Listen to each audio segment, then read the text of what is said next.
Well, my name is Kristina Cates. I am the outreach coordinator for NewHope, Inc. NewHope is a nonprofit organization that works with the survivors of domestic and sexual violence. We work all through South Central and Southeast Massachusetts, and we provide a number of services. And we'll start with that. And one thing I want to talk about before we get started, a number of things we'll discuss might be a little bit difficult. It might be a little bit heavy. You might have a personal relationship with something that I'm going to talk about. So if you need to step out or if something is making you uncomfortable, feel free to interrupt me. It's perfectly fine. If you have any questions, feel free to interrupt me. It's okay throughout any of the process. So, who is NewHope? We are a 501c3 nonprofit. We came about in 1979, and our mission is to create a future where people are free from experiencing violence of any kind. So we focus obviously on domestic and sexual violence, interpersonal violence of all kinds, and we do that through not only counseling, but a number of different services for survivors. We have 2 emergency shelters that's hopefully going to morph into one large emergency shelter. It's completely confidential. You'll never find that address on the internet. So it's very, very safe for our survivors. And then at that shelter, we work with them not only with counseling, but with safety planning, and we talk about sort of the future after. What happens? Yes, we focus a lot on how you're going to get out of the situation and how to avoid it, how to identify red flags, but also what do you do after? And so that's rebuilding, and that's a part of what we do as well. We have a 24-hour hotline number, which I've got over there for you on the table. I will shout it to the skies, tattoo it on my forehead. That number is really, really critical to what we do. It's the best intake vehicle we have, but it's also great if you just have questions. So if you ever know someone who's like, this feels uncomfortable, something that's happening is feeling uncomfortable, but I don't know if it's abuse. I don't know if it's bad. Is this just a bad relationship? Is this just a conflict I'm having with this person? You can call that 24-hour hotline, talk to an advocate, and get their input. And that perspective can be incredibly helpful. But it's also how we have folks, when they call and say, help, we need to get out now, or I'm stuck and I can't leave because of XYZ, and we'll talk about that in a second. How do I stay safe now? And our safety planners do the incredible hard work of having conversations about, hey, don't have a fight in the kitchen. Don't have a fight in the garage. Planning specifics, the logistics to keep you safe. And then once you leave, how do you stay safe? How do you keep your information private so that the perpetrator can't find you again? All of those different things go into this process of getting out of interpersonal violence in those situations. And then working with survivors of sexual violence. We go into hospitals as SANE advocates, meaning if someone has experienced a sexual assault and they have to go to a hospital and receive an examination, it's hard, it's a rough situation, it's a re-traumatization. And so we're there to not only hold hands, but if we need to run interference with cops or family or doctors, if we need to explain what your rights are, because everyone thinks you have to get all of those exams done. You don't. You as a victim or as a survivor, you have rights. And so we're there to help articulate those and make that time, that moment where you're still stuck in that, fight, flight, freeze, and you can't really make those decisions. We're there to help you make those decisions and get you some water or some crackers or, whatever it is that you need in that period. We do that. So I'm going to, you can't really see it, but I have a map of our catchment area here. And you can see it's all through South Central and Southeastern Massachusetts. Anywhere you see purple, those are services that's an area where we offer domestic violence survivor services. Anywhere you see teal is where we offer both sexual assault survival and domestic violence services. So I can show you that after. You can also find this map on our website, or call and talk to us and we'll tell you if you're in our catchment area. If you're not, then we can get you directed to a resource in your area. So we're never going to say, oh, you're outside of our area, we're not going to help. That's never going to happen. Sure. Is there a plan in the future to have those services in our catchment area? I would love to. Right now, other agencies provide those services in this area. So because of, usually it has something to do with funding. Say they're getting funding from the state to provide those services in this area, so then we don't encroach on their sort of thing. But there's a huge referral network here. So if you're in this area and it's a sexual assault issue, and we only serve domestic violence survivors here, then we're able to hand you off to someone. It's never just well, we don't do that here, ever. There's a massive network that helps people get rooms and shelters and respond in these critical, and so we tap into that network whenever that happens. I don't off the top of my head, but I can get you that information for sure. Not only do we offer the services I mentioned, but we also work with perpetrators. We have something called the Respect Program. It's a 40-week psychoanalytical program that sort of breaks down the reasons why violence happens and why hurt people, sort of where that comes from, and to try to sort of change those situations. Because in a lot of cases, the folks that are attending our Respect courses also have children with the person that they have committed those abuses against. And so that relationship is kind of for life in one way or another. So how can we make that interaction happen as you co-parent in whatever way that works for you? How can you not do this again and repeat those things? So it's a really tough program. And it's also paid for by the perpetrator, whereas all of the services we offer to survivors are completely free of charge. Supervised visitation services are offered in our Worcester office, and I am proud of myself for saying Worcester and not getting it incorrect, because I have in the past. But we do offer supervised visitation services there, where we can sort of facilitate those trade-offs and make sure it's a safe situation. We also do what I do, which is outreach, prevention, and education. We go into schools, we go into civic organizations, we go into businesses. We work with a lot of women, salons and salon owners, because you get to know those clients. And so being able to identify those red flags, and then how do you talk to a person when they disclose that sort of thing, that's something we do monthly, actually, at different academies for people who want to be hairdressers. And also, service industry. Anyone who interacts with the public on a daily basis, if you're, waiting tables or if you're cutting hair, you're going to have those repeated interactions where you get your regulars and you start to see that pattern of behavior and those red flags. So we want to be able to help them sort of discreetly refer their clients to people who can get them the help they need. So I wanted to start with, of course, the definition of domestic violence and sort of what it's about. Is obviously it's a systematic pattern of abusive behavior, but it's all about power and control, how the perpetrator can gain and keep power and control.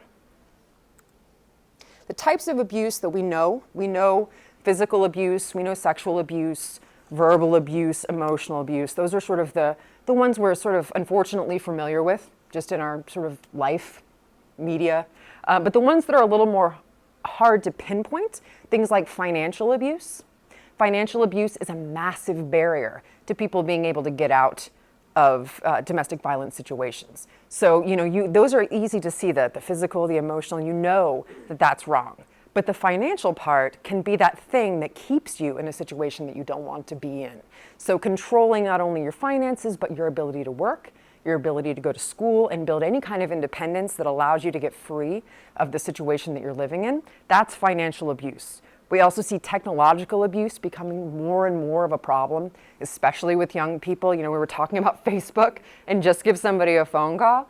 In this day and age, it's so easy to track a person without their knowledge. And you don't have to be, an incredible computer nerd to be able to figure out how to track a person. I don't know if you've seen these Apple tags, is that what they are? The little button-looking things? Yeah. Those things, you can just drop them in a bag. You could walk past somebody and drop it in their purse, and you can track that person.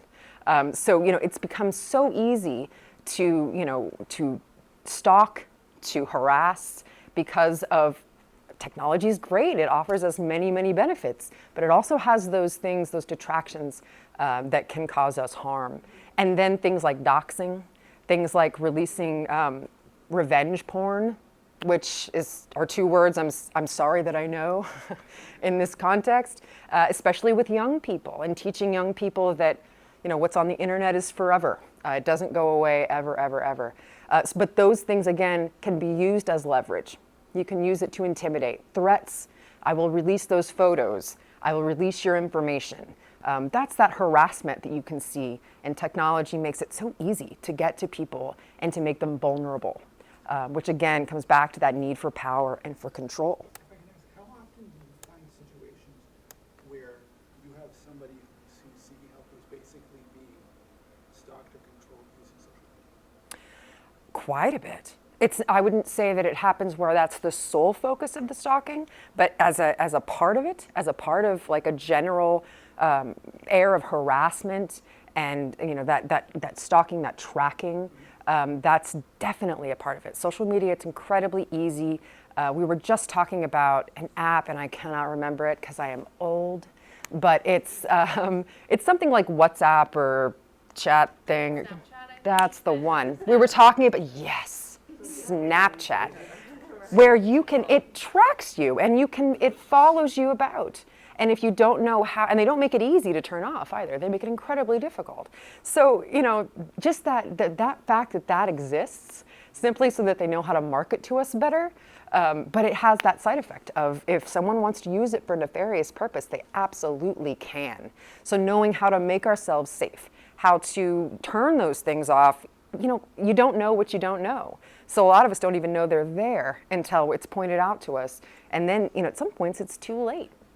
So knowing, especially, the young people all seem to know. As I mentioned, I have a 15-year-old. She knows way more than I do about all of this. But even at my age, I can be tracked. Just by trying to interact with friends from high school on Facebook, I can be tracked. So knowing how to, if you're going to interact in this way online, to know how to do it safely is a really, really important thing. And our safety planners also do that.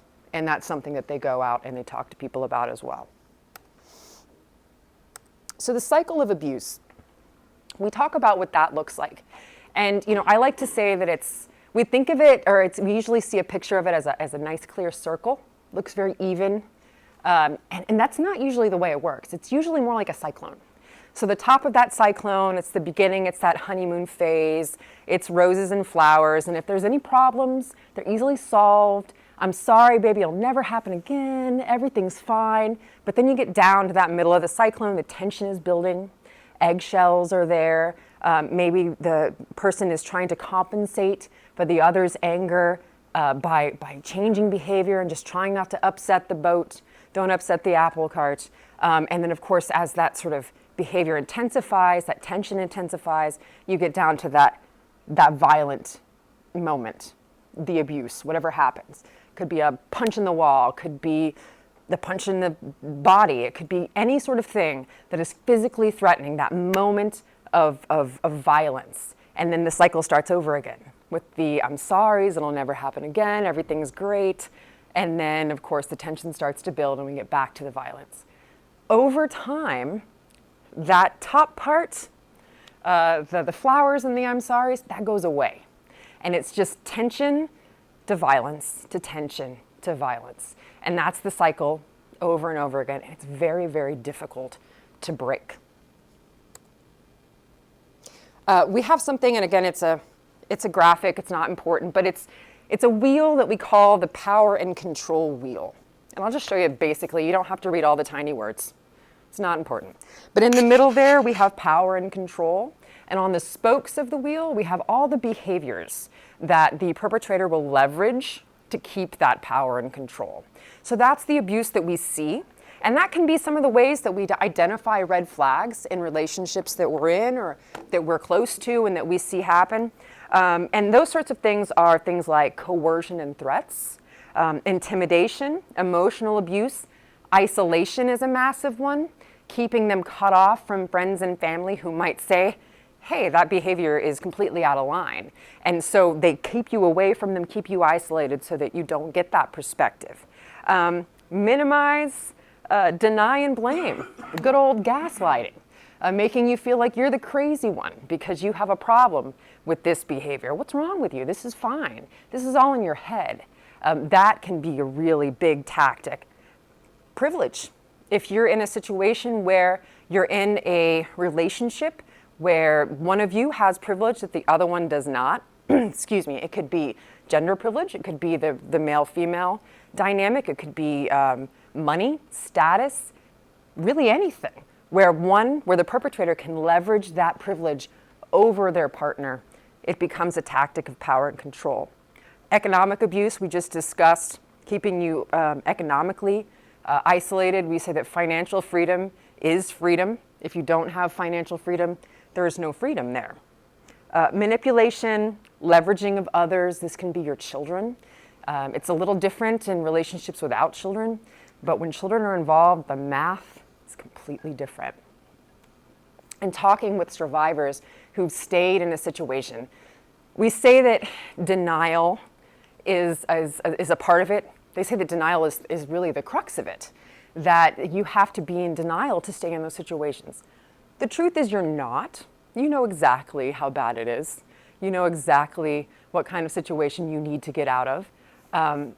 But the math is incredibly complicated, and it can happen incrementally, so that you're telling yourself, it's not that bad, it's gonna be fine. It's worse if I try to go, because he's got all the money, I'd have to start over, and he's gonna make it hard, and the kids have already been through so much, and it starts to just creep.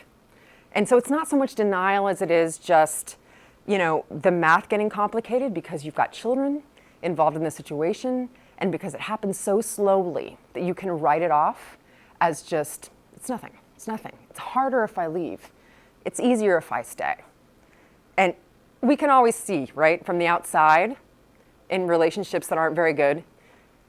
As the outsider, I can have that perspective of, gosh, why doesn't she just go? Or why doesn't he just leave that woman who's so mad? And the reality is that when you're inside it, it's very difficult to see the perspective of that outside person. And sometimes that's where the counselors and advocates at groups like New Hope, but also family and friends who know how to see those red flags, that's where they become really important. So how do we see, if we see someone who we suspect that there is some abuse happening, how does that abuse sort of manifest itself in the behavior of the survivor? Like, what are they going to do? How is their behavior going to change because they're experiencing violence at home? Because it's absolutely going to change their behavior. And they might do things that are coping strategies, things that work for them. It might be dishonesty. So it might look like a problem. It might be behavior that you don't particularly like. It might look problematic. It might look like they're the problem even. But under the surface, we see that it's usually a reaction to something else. Self-destructive behavior, substance abuse. That happens quite often in that self-medicating way. How can I just get through the day, right? Being mistrustful, economic crimes, things like stealing, maybe taking money at work, something like that. So you never quite know the underlying issue. Physically, obviously you can see injuries. You might see the bruises. You might be able to see scratches. I know we tell our salon owners and our hairdressers, look for missing patches of hair. Look for, and if you see them, maybe ask. Couch it as saying, wow, are you taking any new medications? Because I'm seeing some hair loss. But you can tell when hair's been yanked out and when it's been lost. So being able to see those physical signs and ask the right questions, so you're not sort of getting them sort of suspicious or feeling like they have to lie to you, and being able to get some information so you can get them the help that they need. How do we respond when we either see it or when someone discloses to us? Because it is kind of out of the blue. And as someone who does tabling events where I'll have strangers walk up and just disclose, just out of nowhere, they've never seen me, but they see what we do and they disclose because they feel moved in that moment. And so you kind of never know. It could be a coworker, it could be a kid, it could be someone you're standing in line with. You never know when a person is going to just feel compelled or safe in that moment and want to disclose this information. And being able to respond to them in a way that is healthy and helpful is something that isn't necessarily second nature. I know that, especially when I talk to younger people, at my aged 41 years, I want to give my wisdom. I want to say, dude, run, get away from that guy. That guy's bad news. Or, dump that girl. She's awful. You want to be able to impart your years of experience dealing with other humans onto someone who obviously needs that. But it's usually the absolute worst thing to do. The best thing we can do when someone discloses is listen. Listen, believe them. It's not your job to prosecute the case. It's not your job to investigate the crime. You don't have to bring charges. There's no DA involved. You just need to listen and believe them. That's it. That's really the first and most fundamental part of someone disclosing to you that they're experiencing abuse. Being supportive, letting the survivor lead the conversation. There's not a need to ask a bunch of questions unless they are sort of open-ended questions that they are able to then answer more. But just let them talk. And just let them know that you believe them and validate their experience. And it can be tough, especially when you want to have that reaction. God forbid it's someone very close to you who has said that they've experienced abuse or sexual assault of some kind. It's hard to keep our emotions in check. But being able to stay calm enough to listen, validate. When it's a young person, it's incredibly hard because there's often that feeling of shame that comes with sexual exploitation or abuse of a young person. They are told to feel that it's their fault, or they're made to feel like it's their fault to keep them quiet. So being able to say, this is absolutely not your fault. This has nothing to do with you. You did nothing wrong. I believe what you're telling me, and I want you to be healthy and safe. We're going to do whatever we need to do to make that happen. That's all they need to hear. Being able to keep the judgment out of your voice, which can be hard too. If you've got that friend who's been dating that guy, you've been telling her is bad news for so long, and now you see it happening and wanting to say something like, this guy was an idiot, and you want to react in that way. It's very natural, very human. But being able to keep that calm, and it's often like working with kids, right? In the sense that you want to share your calm. You don't want to join their anger. You want to be able to share your calm with them so that they can calm. And it's the same thing when someone is disclosing to you that they've experienced this.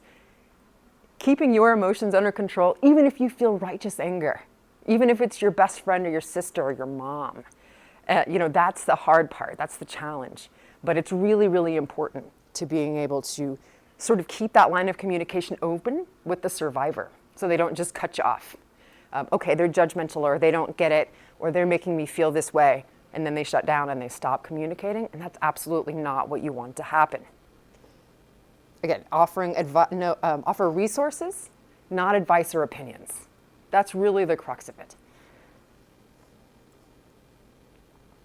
So, how do I help? Who do I refer them to? Like I said, we do this wonderful training with salon owners where we talk about recognizing the red flags and then responding in a trauma-informed way, meaning that I'm going to respond in a way that doesn't re-traumatize you or make you feel like you can't ever talk to me about this again, and then referring them to someone who can help them. Because as much as we want to, as much as we love the people that we're talking to, again, it could be your sister, it could be your best friend, it could be a stranger, but we need to be able to give them to someone, pass them on to someone who can help them, who has the experience to help them. Especially in a professional situation, if it's a coworker or you are, say, working somewhere where you interact with regulars on a daily basis and you're seeing this, you want to keep that boundary. You can endanger the people you're working with. We talk to salon owners about how, you need to be able to do what you need to do to refer them off and make sure that they're getting the support they need, but you don't want the dude coming to your work. You need to keep that boundary there to keep you safe and to keep them safe, right? So being able to say, I think that you deserve to be safe and happy and healthy, and I want to help you in whatever way I can. Here's a number. Call it. It's really as simple as that, because it helps them start that path and it helps them get the information that they need. It's information, knowing where to go, who's going to help, what resources are available. All of that is so difficult to come by, especially when you're stuck in that cycle of fight, flight, freeze. You're there and you can't think of anything other than what is in front of you. You need somebody else to be able to help you with that big picture. What do we know? That statistically it takes something like 7 times for a person who's in a relationship or in a domestic violence, interpersonal violence situation, 7 times before they can break free. They try to leave a lot before it actually ends up being possible. And so all of those times, they're accruing information. They're trying to make it out of that fight, flight, freeze, to accrue that information so they can get to the point where they're ready to leave. And there's always a breaking point. And so being able to support them in that moment as the person in their life that they've either disclosed to or that has recognized the red flags and spoken to them, that's a really powerful place to be as a friend and a loved one. So being able to, and again, I've got the information for you here for New Hope, but if it's not New Hope, there's so many different resources online. Being able to get that information to them. I have these wonderful little palm cards so that you can slip it very casually, very discreet. It says New Hope on it, but it does not say what New Hope does, so that if you only run across this person when they are with the perpetrator, it's easy to pass it off and say, hey, this women's group is meeting, you should check it out. You know what I mean? Things like that, just being discreet. We always say for workplaces, great to have it in the stalls of bathrooms. We have posters with rip-offs. There's nothing more private than a bathroom stall.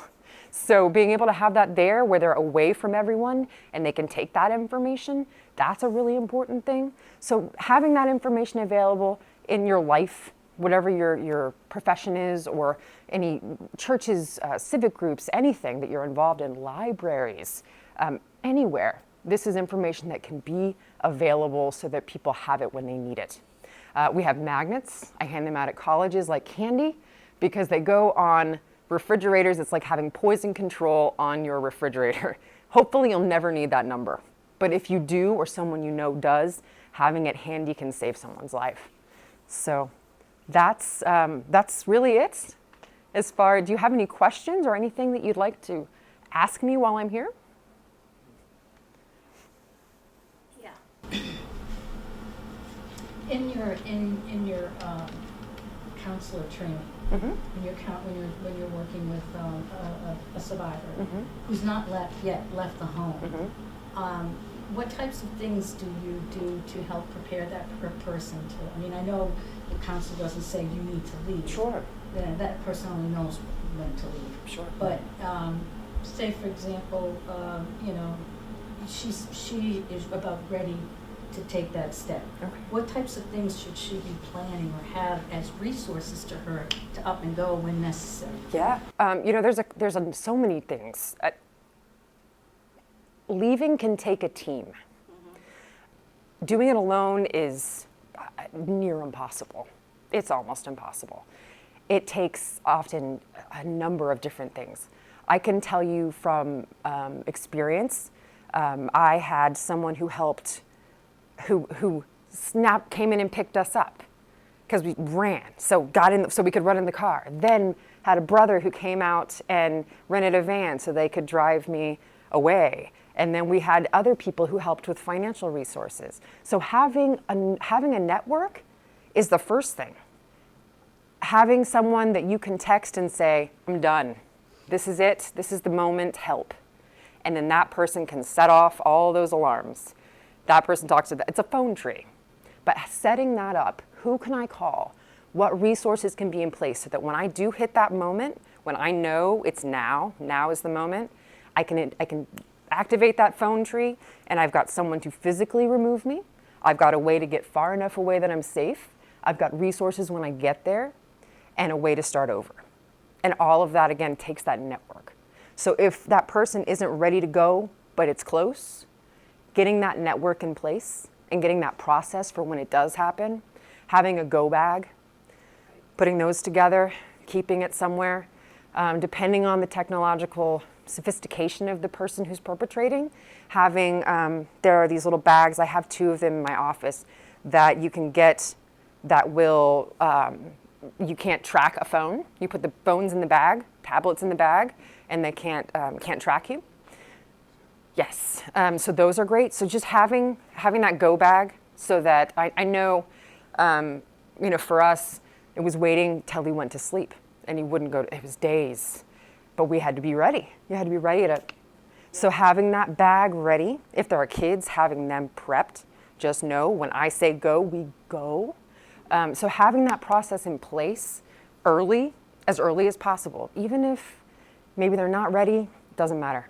Because also having that plan, when they know that they have a button to push and activate that phone tree, that can be a huge, empowering motivator to get out. Because if you don't have that button to push, it's the loneliest feeling in the world.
Back because they get out and they don't know what to do next, and they don't have the financial resources, and so they think crap, and they just sort of reflexively go back. You know what I mean? Because there doesn't feel like any other options. But that does happen.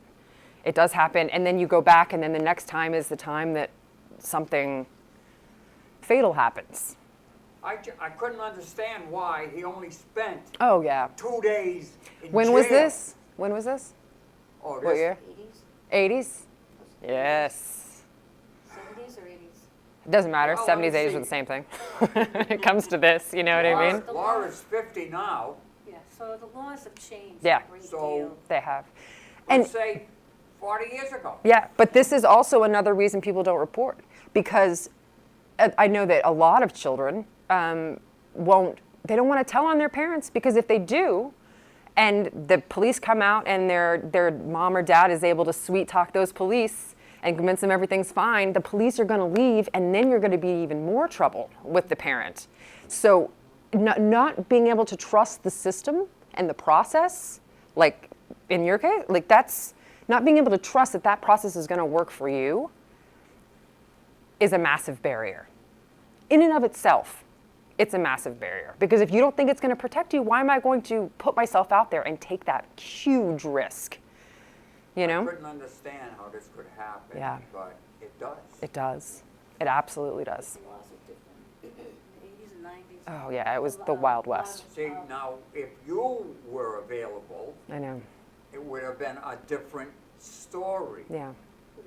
Yep, absolutely. Or I think it could Could have been, have you been. don't know. I don't know. The chances are that it could have been, that they could have had the resources to do something different. Yes. Had different choices. Things have come a long way since They have. then. They have. And hopefully in the future, you know, I would love it if we had that team for every person who wanted to get out, where all you had to do was say, this is happening, this is bad. I don't have family and friends to help. And you just have a crew who can help you, because it does require so many different types of support to be able to get out of that situation. Yeah, but he stopped her from seeing Laura after that. Yeah, oh, of course. Absolutely. You can't go see that kid. Yeah. They So caused further isolating. They caused us a problem. Yes. They saw through my line of bull. Yeah, I never understood it. yeah. It's actually incredibly common. It's insanely and depressingly common. That exact cycle that you just mentioned.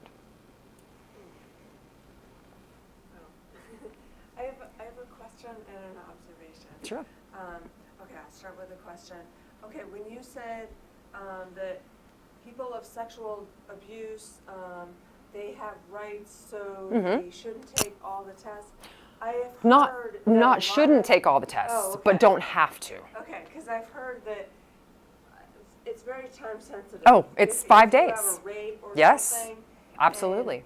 and you have to have Yes, certain- it's 120 hours, and there are certain Yeah. things you have to get done.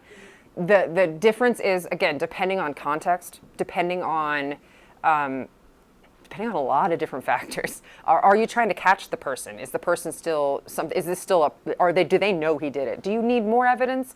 Is the re-traumatization that would be a part of this examination worth the evidence that would be collected? And again, it depends on the assault, depends on the victim. So there's a lot of sort of situational factors, but letting you know that you have those rights is sort of that a bit of empowerment that in that moment when you've lost, like every bit of body autonomy is gone, like every sense of consent in body autonomy has been violated, getting that power back, saying you don't have to do this if you don't want to do this. This is the reality of it, 120 hours, 5 days, has to be collected, in these particular cases for prosecution and catching the guy or what have you. But knowing that you have the right to say no can be a hugely empowering and important part of that healing process post an assault. You must really have to be on top of things because those laws change. They do. They absolutely do. And yes, our scene advocates have to go through a lot of training and keep that training up constantly to understand the laws in the area we're working in.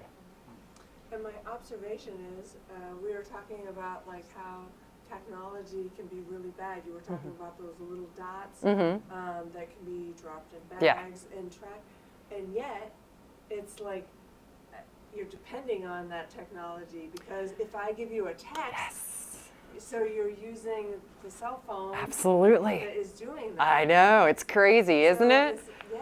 So I it's know. kind of like, I know, I don't know. absolutely. It's just an observation. But it's true, and I go into schools a lot, talking to young people, and they are connected to their phones like it's an appendage. And so, there's so many wonderful uses for it that make you safer, that make you more connected, that smarter, better, great, jump over buildings. But there's a lot of parts of that technology that can be used in ways that are terrible and that we don't think about. You know what I mean? I have a friend who stuck that Apple Tab thing on his wife's keys because she keeps losing them. And all he could say was, oh, this is a great idea. She loses her keys all the time. It's been like 4 sets this year. This is a fantastic product. And having to be like, yes, but, being able to use the technology that's available to make our lives easier, yes, but how do we also keep it from making us unsafe? See, that's probably how they sell it Oh, too. yeah. Like, hey, do you lose things all the Yes, time? like people Do that you'd this. like to stalk. Yeah. Yeah, that's why they're being sued now. So that's exciting. All of the good things that things were invented for instance, atomic power, Absolutely. and so forth. I mean, that was supposed to be the end-all hero for Yeah, humanity. clean energy, And then it was turned around to be the end of humanity. weaponized. Absolutely. It feels like literally everything, right? No matter what they come up with, somebody subverts it. Yes. Yep. Usually for money too. Always for money, I would say. But yeah, you're absolutely right. So knowing, I know as a parent, good Lord, like trying to keep on top of all the technologies that are out there that they're using. I mean, I had to ask her what's Snapchat? Snapchat. So, it's always changing and always trying to stay on top of that. That's one of the reasons I love our safety plan folks, because they do stay on top of that and they make it their sort of business to know how that technology can be used in ways that make people unsafe. So, but yeah, you're absolutely right. I don't know if I should say this, but I lost my sister to domestic violence in 2007. I'm so When sorry. you sit there and you talk about the perpetrator wanted to be in control, that's Mhm. right. But you also can be losing control. Oh, yeah. That's what happened to her. Mhm. Her husband became sickly and his health was going down. Oh, yes. And he Yeah. felt that she wouldn't be able to survive without him. Yeah. They. Which is totally wasn't true. Oh, My sister could- absolutely. If there's anybody that could take care of herself, it was her. Yeah. So it goes both ways. Oh, absolutely. And I think one of the things that I've heard that is the family annihilator, and it's the head of that family feeling like because I've either lost my job or have a terminal illness or whatever thing has been lost, their family would be better if they were dead with him, if they were gone too. And that's an entirely sort of different psychological profile. But you're absolutely right. The losing of control can be that trigger to violence as well, for sure. And I'm so sorry about your loss. Can I just make another comment? Of too? course. I don't know, maybe I shouldn't say this either, but you're making it sound like to get help is a little bit easy. And Not at all. it's hard for people to try and get out of that cycle. Absolutely. You know? No, it's not easy in any way. As I mentioned, sometimes it takes up to 7 times for a person to leave. And as a person who also escaped domestic violence, it's not easy. It's incredibly complicated. It takes a lot. It takes everything. And sometimes it's not enough. And you can do everything right and it's still not enough. And sometimes the resources aren't available in time or in the area. I was in Atlanta. I can promise you that cops are not super responsive to domestic violence calls in Atlanta. So, knowing that so many people have to because of wherever they live or whatever circumstances they're in, it can be incredibly challenging. And that's why I come out and talk to people like I do. Well, thank God for you. No, not at all. I'm just a talker with something to talk about. Sure. I don't know. You don't hear all this, so probably where is this? But a few years ago, they changed the domestic violence reporting laws so that now the police logs do not include the names of perpetrators. I did not know So that. was- Yes. Yeah, that is pretty crazy. And it was, I don't remember what their argumentation was, but they changed the law. How much of a difference do you think having these things actually get reported by accurate names and actually naming these individuals makes a difference? I think it does. There's that whole idea of truth and reconciliation. Like you can't have the reconciliation without the truth. And I think that being able to say, now, could it also do many other things? Again, what is that, double-sided coin? We just talked about technology.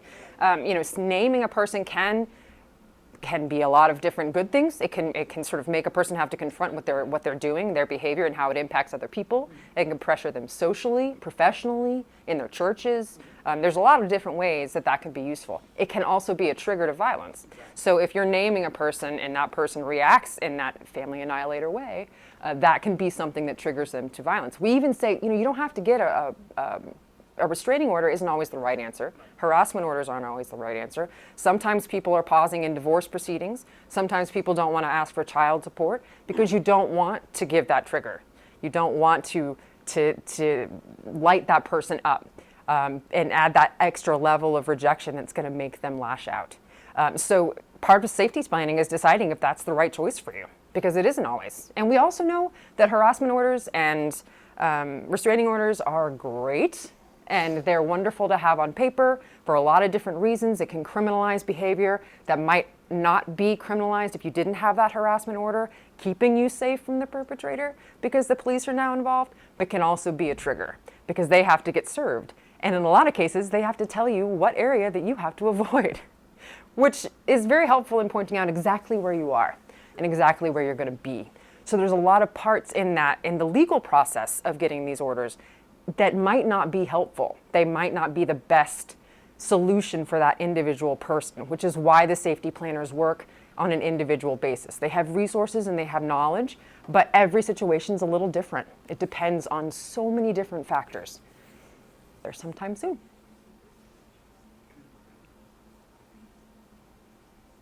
Well, thank you again for having us. We really appreciate it. And on behalf of Dudley Grange, okay?